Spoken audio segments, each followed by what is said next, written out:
Harga bawang merah dan bawang putih di Pasar Martapura alami penurunan sebesar Rp3.000 per kilogram.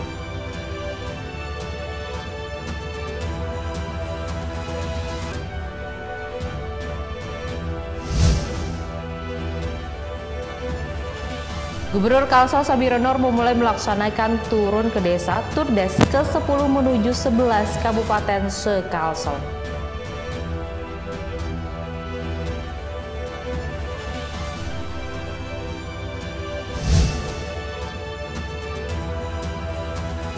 Di Kota Martapura, Kabupaten Banjar terdapat pengrajin berbahan KH yang dibuat berbagai macam aksesoris, mulai dari gelang, cincin, hingga tasbih.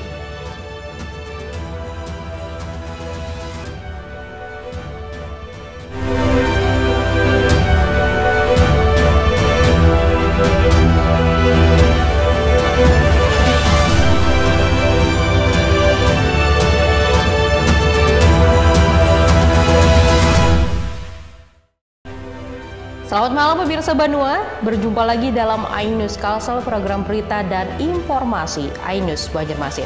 Ketiga laporan tadi dan sejumlah berita penting lainnya telah kami siapkan untuk Anda dalam iNews Kalsel hari ini, Selasa 2 Juli 2024. Bersama saya Dini Hajara, inilah iNews Kalsel seutuhnya.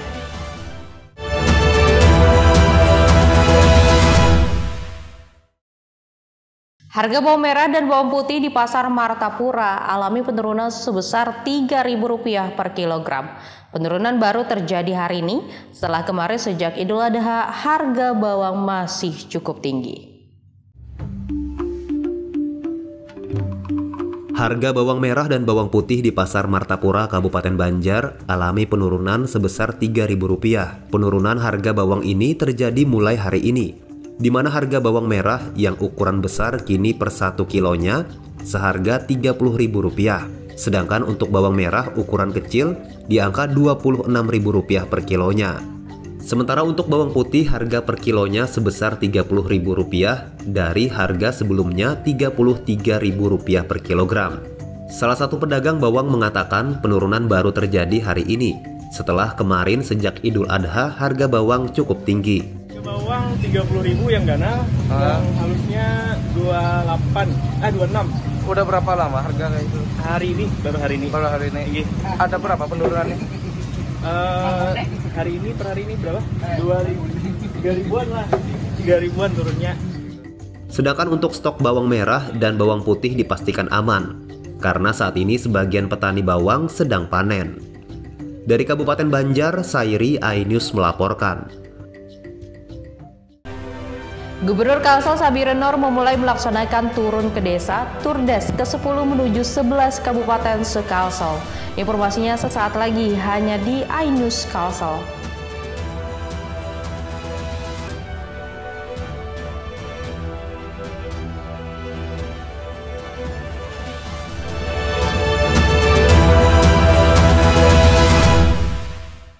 Temani weekendmu bersama program kuliner spesial. Kalaparan, eksplor gokil wisata kuliner. Tempat makan yang jarang terekspos. Food Diary, mengupas sejarah kuliner, hidangan viral dari Nusantara sampai mancanegara. Mantep banget, mantep banget. Saksikan Kuliner Spesial Weekend, Sabtu dan Minggu, pukul 10 pagi di iNews. AB Plus, setiap Senin, pukul 8 malam.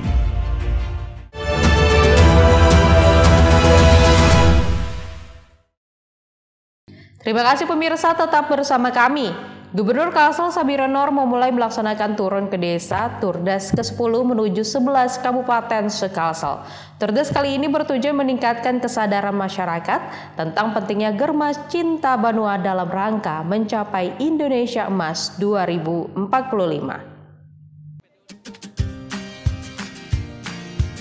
Mengusung tema menuju Indonesia Emas, Germas Cinta Banua, Gubernur Kalsel Sabirenor memulai melaksanakan turun ke desa Turdes ke-10 menuju 11 kabupaten se-Kalsel. Mengambil start dari kantor Gubernur Kalsel di Banjarbaru, rombongan Turdes dilepas oleh Ketua TP PKK Kalsel Raudatul Jannah Senin kemarin. Turdes yang dimulai sejak tahun 2016 ini mengunjungi desa-desa hampir di seluruh kabupaten kota di Bumi Babus Salam. Turdes kali ini dilaksanakan selama 6 hari, dari tanggal 1 hingga 6 Juli dengan melibatkan 778 peserta. Rombongan akan berhenti di 16 titik di 12 kabupaten kota di Kalsel. Turdes kali ini bertujuan meningkatkan kesadaran masyarakat tentang pentingnya Germas Cinta Banua dalam rangka mencapai Indonesia Emas 2045. Dan kepada semua pasukan, yang pertama adalah dijaga keamanan dan keselamatan yang utama. Kemudian tidak ada yang balap-balapan, semua kita usahakan terukur dan mudah-mudahan kita mendapatkan keselamatan dalam perjalanan kurang lebih 6 hari 6 malam ini. Di sini kan sudah lihat dari temanya Gerakan Masyarakat untuk Cinta Banua. Jadi semua kegiatan kita harapkan masyarakat di tingkat tapak langsung menikmati semua kegiatan yang dilaksanakan oleh Pemprov Kalsel. Di semua titik acara akan dilaksanakan berbagai kegiatan yang mengarah kepada kepentingan masyarakat, antara lain sunatan massal, pemberian makanan tambahan, pembagian sembako, serta pemberian hibah kepada BUMDes. Dari Banjarbaru, M. Ahyar, iNews melaporkan. Kantor Agraria Tata Ruang Badan Pertanahan Nasional atau Kantor Pertanahan Tanah Laut meluncurkan penerbitan dokumen elektronik dan pelayanan drive-thru untuk pengambilan sertifikat. Program ini bertujuan untuk mewujudkan pelayanan pertanahan berbasis digital di bumi tuntung pandang. Berbagai upaya dilakukan Kementerian Agraria Tata Ruang Badan Pertanahan Nasional ATR BPN untuk memberikan pelayanan terbaik kepada masyarakat dalam bidang pertanahan. Salah satunya dengan penerbitan dokumen elektronik yang diluncurkan Kantor Pertanahan Tala. Penerbitan dokumen elektronik dalam rangka transformasi digital yang diluncurkan sejak tahun 2023 ini agar dokumen pertanahan masyarakat terlindungi keamanannya dari risiko bencana alam seperti banjir atau kebakaran pemukiman. Selain itu, Kantah Tala juga meluncurkan layanan drive-thru untuk pengambilan sertifikat. Layanan ini diutamakan untuk pengambilan produk BPN seperti sertifikat, bukan untuk memasukkan atau mendaftarkan layanan. Drive-thru ini membuat masyarakat tidak perlu antri di dalam kantor pertanahan. Mereka cukup memilih untuk mengambil sertifikat secara manual atau layanan drive-thru. Nah, untuk memudahkan itu dan efektivitas waktu juga, sehingga kita berikan layanan namanya drive-thru pengambilan sertifikat di area yang sudah kita tetapkan di luar kantor pertanahan. Nah, ke depan untuk tahun ini barang milik negara, barang milik daerah, sertifikat redistribusi tanah PTSL akan kita laksanakan secara elektronik. Di luar aja? Ya. Di luar tadi? Di situ, luar situ tadi Pak. Jadi dari kendaraan? Ya, dari kendaraan ke sini, terus kita berhenti di sini, terus di sana, terus ngambil. Jadi mudah Bu ya? Enggak mudah Pak. Sementara itu, Pemkab Tanah Laut mendukung penuh apa yang dilakukan Kantah Tala dalam upaya memberikan pelayanan kepada masyarakat dan ikut mensosialisasikan kepada masyarakat menyangkut penerbitan dokumen elektronik. Laut sangat mendukung penerbitan sertifikat elektronik ini dengan layanan terbaik, ada percepatan, kecepatan, dan ketepatan. Sehingga masyarakat akan dipermudah dan bisa mendapatkan layanan yang sepuas-puasnya yang terbaik dari ATR BPN. Peluncuran penerbitan dokumen elektronik dan layanan drive-thru ini dihadiri Asisten Bidang Kepala Disduk Capil Tala, Camat Plehari, Lurah, beberapa kepala desa, perwakilan PPATK, serta perbankan. Dari Tanah Laut, Zulkifli Yunus, iNews melaporkan. Ya, pemirsa, mencerdaskan kehidupan bangsa merupakan bagian penting dari fungsi pendidikan yang dilakukan institusi pendidikan dan para pendidik. Di tengah keberagaman, diperlukan semangat kebersamaan, meningkatkan kualitas pendidikan di daerah-daerah. Peningkatan kualitas pendidikan di setiap institusi kependidikan di daerah harus terus ditingkatkan sesuai dengan perkembangan teknologi informasi saat ini. Selain itu, dengan melibatkan banyak pihak, diharapkan dapat menghasilkan sumber daya manusia Indonesia yang mampu bersaing dan berkualitas. Ini disampaikan Agustin Teres Narang dalam diskusi tantangan dan peluang dunia pendidikan di era digitalisasi yang dilaksanakan YPKMS GKE di Banjarmasin. Meningkatkan pendidikan karena ini menyangkut sumber daya manusia. Tadi saya sudah katakan bahwa negara kita ini beragam. Jadi semangat kita, kendati pun ini namanya ada nama Kristennya, tetapi itu adalah milik kita bersama. Nah, dengan kebersamaan kita majukan sekolah ini. Diskusi tentang pendidikan yang merupakan rangkaian kegiatan temu alumni SD, SMP, SMA Kristen YPKMS GKE Banjarmasin ini juga menghadirkan beberapa narasumber lainnya, yaitu Ketua MS GKE Dr. Simpon F. Leon, Pembina YPKMS Kinurung Maleh DTH, dan Rektor Universitas Kristen Palangkaraya Profesor Joni Bungai, selaku Departemen Pendidikan YPKMS GKE, yang menekankan pentingnya komunikasi internal dan eksternal terkait peningkatan mutu lembaga pendidikan. Sekarang kan orang mau memajukan apa saja dia harus mampu menggunakan komunikasi ya, apalagi di era digital ini. Nah, kemarin tadi sudah sampaikan dengan para pengurus dasar harus mulai berkomunikasi dengan semua pihak.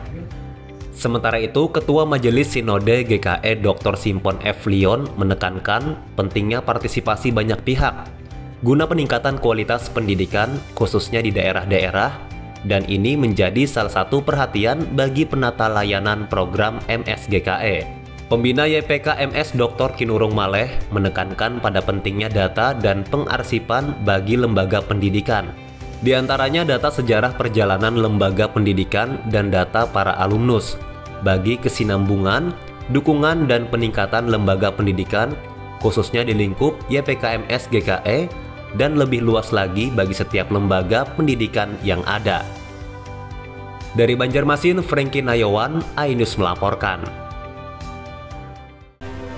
Di Kota Martapura, Kabupaten Banjar, terdapat pengrajin berbahan fukaha yang dibuat berbagai macam aksesoris, mulai dari gelang, cincin, hingga tasbih. Informasi selengkapnya sesaat lagi hanya di iNews Kalsel.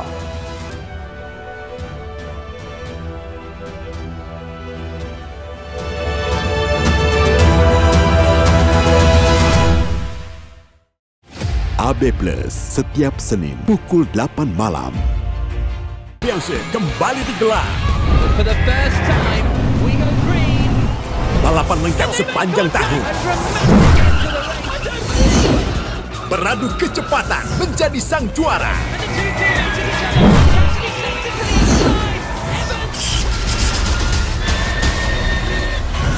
Formula E World Championship 2024 hanya di iNews.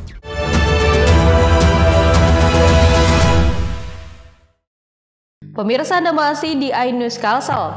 Kayu atau buah fukaha menurut sejarah merupakan jenis tumbuhan yang pernah menjadi bagian dari kemukjizatan para nabi, serta pernah dijadikan Rasulullah sebagai tasbih. Di Martapura, tumbuhan fukaha ini dibuat berbagai macam aksesoris oleh para pengrajin setempat, mulai dari gelang, cincin, hingga tasbih.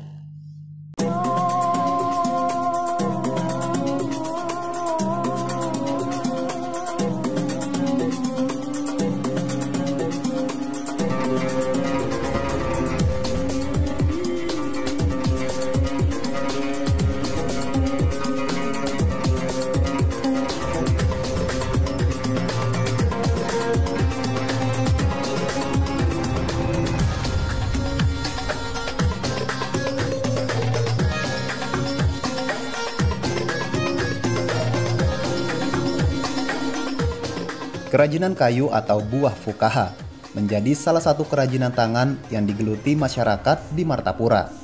Meski kerajinan tangan berbahan fukaha ini tidak se-booming dulu, namun kerajinan ini dinilai berjalan stabil. Dari tahun ke tahun permintaan tidak menurun. Permintaan datang dari berbagai penjuru tanah air, bahkan hingga ke negeri Arab. Tak sebatas dibuat tasbih, fukaha yang menurut sejarah merupakan jenis tumbuhan yang pernah menjadi bagian dari kemukjizatan para nabi, serta pernah dijadikan Rasulullah sebagai tasbih ini juga dibuat kerajinan lainnya, seperti gelang, kalung, cincin, dan aneka cindramata lainnya. Anang Mahli, warga desa Pekauman Dalam, Martapura Timur, Kabupaten Banjar, mengaku dalam sehari ia mampu membuat ratusan gelang dan tasbih, serta aksesoris lainnya berbahan buah fukaha. Berbagai macam motif dibuat olehnya untuk menarik minat pembeli. Bahkan di era digital ini dimanfaatkannya untuk memasarkan hasil produksi kerajinan tangan miliknya. Selain menjual secara online, ia juga menyuplai di sebuah toko galeri khusus menjual aksesoris dari bahan fukoha. Paling online, paling jual di toko.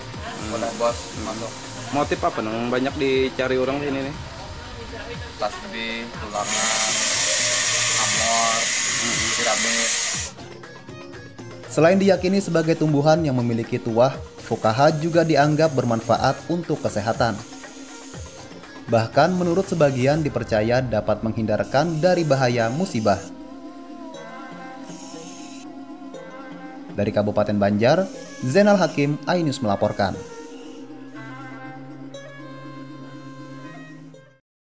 Ya, pemirsa, selain dikenal sebagai kota Serambi Mekah, kota Martapura juga dikenal sebagai kotanya Intan dengan berbagai jenis permata yang berkualitas. Tak heran, sejak dulu di ibu kota Kabupaten Banjar ini banyak didapati para pengrajin pembuat batu mulia yang piawai hasilkan permata berkilau.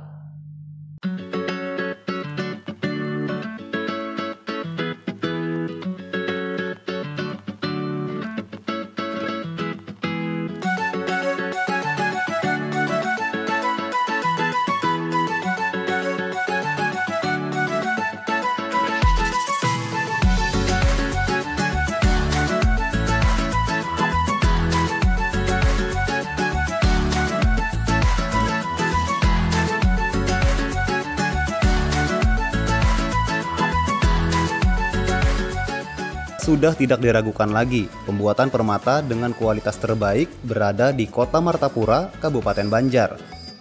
Para pengrajin batu permata di Kota Martapura hingga kini masih bertahan dengan menggunakan alat tradisional sejak puluhan tahun lalu.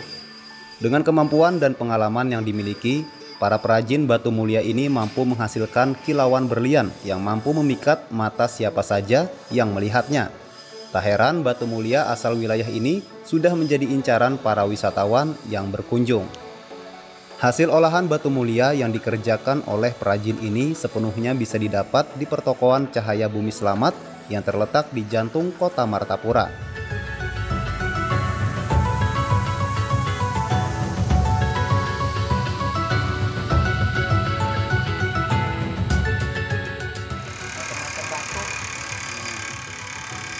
Dalam sehari itu dapat berapa biji? 20 bijian. 20 biji permata kan? Dijualnya kemana? Di pasar nih bang, kadang-kadang online macam-macam batu. Kalau dari sini akek kecubung. Dari luar negeri ada jualan? Ada jual. Dari mana? Biasanya dari Sri Lanka atau Cina.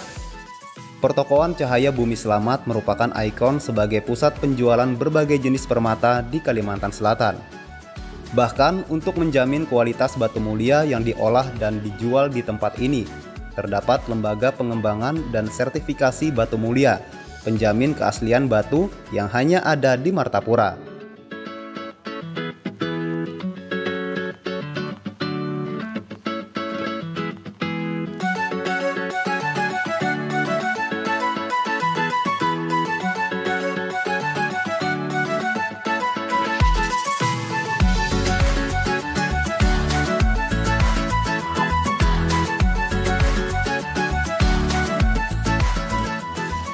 Beragam produk unggulan mulia dari batu biasa hingga batu mulia yang menawan tersedia di pertokoan ini.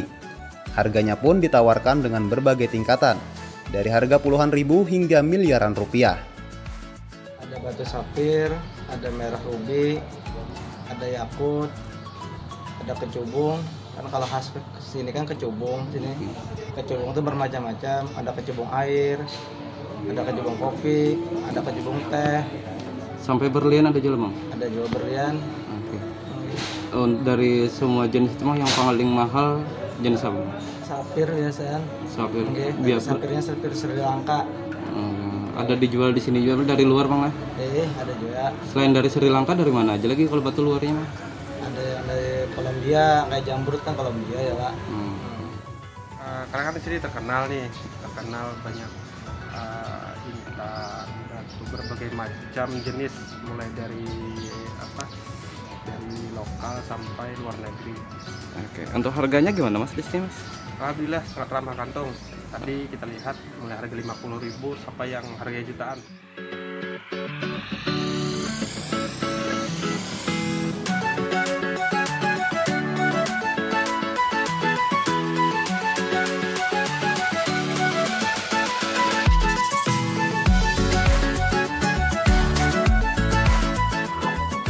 Selain menjual berbagai jenis batu permata, di pertokoan ini juga terpampang pernak-pernik khas Kalimantan, seperti mandau, air guci, dan souvenir lainnya yang bisa dibeli untuk oleh-oleh atau cindera mata. Dari Kabupaten Banjar, Sairi, iNews melaporkan. Bagi Anda yang berkunjung ke Kota Martapura, belum lengkap rasanya jika belum sambangi pertokoan Cahaya Bumi Selamat Martapura, Kabupaten Banjar. Pusat pertokoan yang terletak di tengah Kota Martapura ini menjual berbagai macam perhiasan permata hingga berbagai kerajinan khas asli Kalimantan.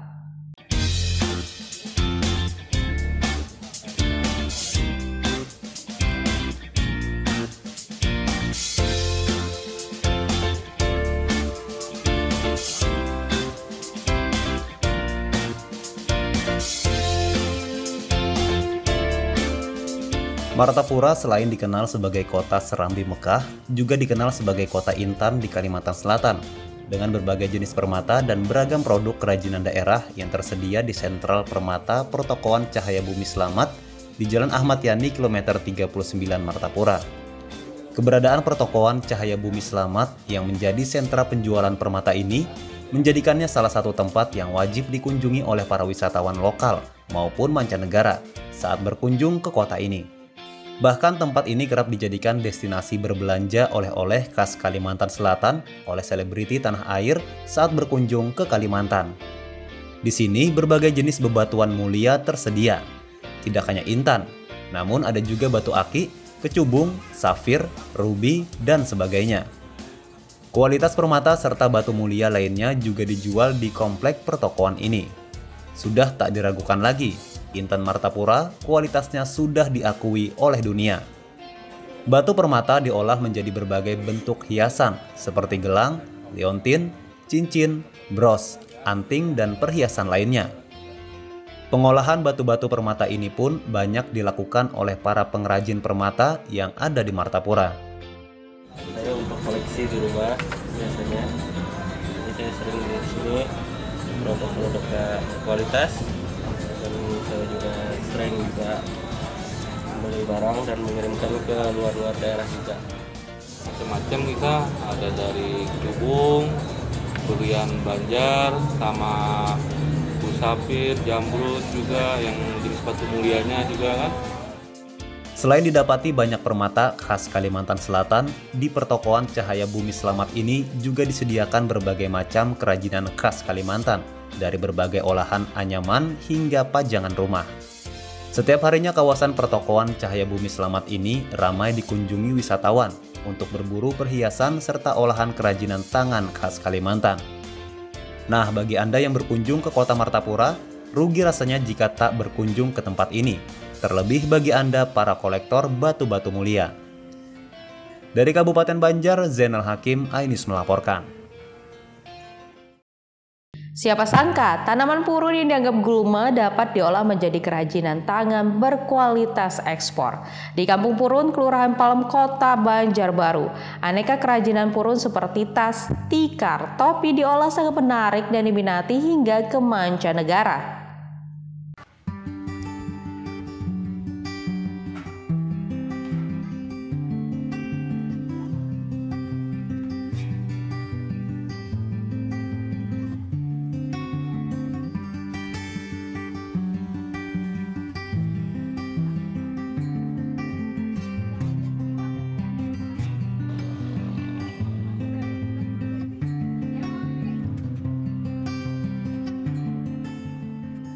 Inilah Kampung Purun di Kelurahan Palem, Kota Banjarbaru. Di kampung ini banyak terdapat pengrajin aneka produk berbahan baku purun. Banyaknya pengrajin diawali dari berlimpahnya tanaman purun di wilayah kampung ini. Purun merupakan jenis tumbuhan rumput yang hidup liar di pinggiran air atau rawa. Purun seringkali dianggap sebagai gulma pengganggu produksi pertanian. Bahkan jika dibiarkan mengering pada musim kemarau seringkali menyebabkan kebakaran lahan karena teksturnya yang mudah terbakar. Namun di tangan para pengrajin ini tanaman purun dimanfaatkan sebagai bahan baku untuk mengolah kerajinan tangan dengan proses yang lumayan panjang.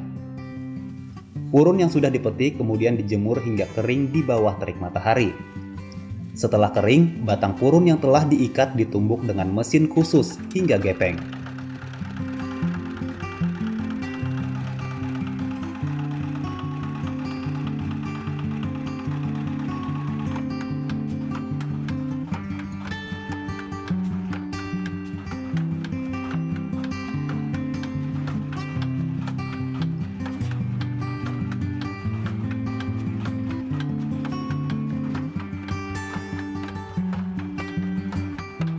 Setelah itu batang purun direndam dengan air panas yang telah diberi pewarna.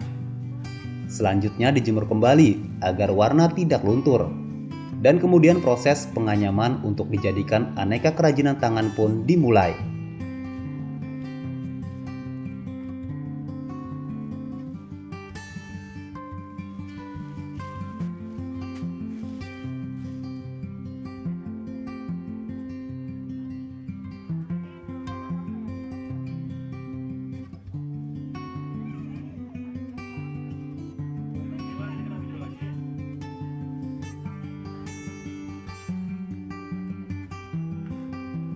Dalam sebulan kelompok pengrajin di sini mengerjakan sekitar ratusan pesanan. Ada beragam aneka produk yang dipesan, seperti tikar, tas jinjing, topi, tempat bunga hias, dan lain sebagainya.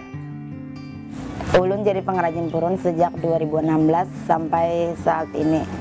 Ini kan dulu daerah sini belum ada nama kampung purun, sekarang sudah jadi nama kampung purun. Apa perubahannya? Perubahannya yang pastinya ramai kan di kampung, banyak orang yang kesini kunjungan. Nah, yang pesan purun di sini ini dari mana aja Bu asalnya? Alhamdulillah dari Pemko, dari kota, dinas sampai ke luar negeri. Nama kampung purun yang terkenal hingga keluar Kalimantan menjadikan kampung ini lokasi destinasi ekowisata Kota Banjarbaru. Para pembeli dari luar kota pun seringkali berkunjung ke sini untuk berbelanja aneka kerajinan purun yang eksotis khas budaya Banjar. Kenapa jadi milih kerajinan purun? Jadi milih kerajinan purun ini karena kan dia menggunakan bahan dari alam dan juga dia eksotis. Iya, eksotis banget. Rencananya buat apa nih? Rencananya buat dipakai sendiri sama buat oleh-oleh. Untuk menambah daya tarik, produk anyaman purun yang sudah jadi dihias dengan sentuhan akhir seperti penambahan pita, manik, serta polesan cat agar yang dulunya terkesan kampungan menjadi kekinian. Aneka kerajinan purun ini ditawarkan mulai dari Rp8.000 hingga Rp250.000 tergantung kerumitan anyaman dan hiasan.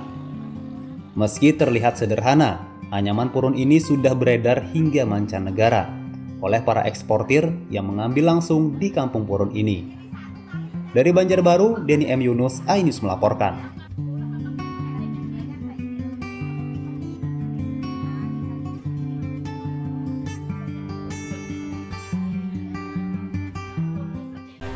Informasi tadi sekaligus mengakhiri perjumpaan kita hari ini. Sesaat lagi kami akan bergabung dengan iNews Jakarta.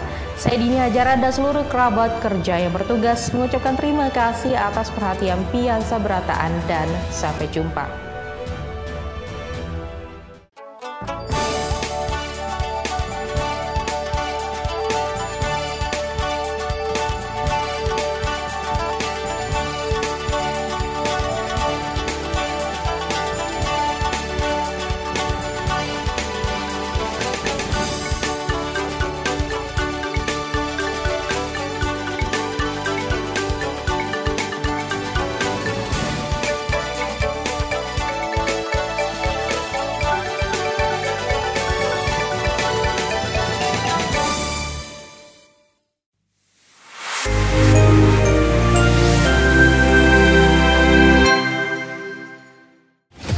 AB Plus setiap Senin pukul 8 malam.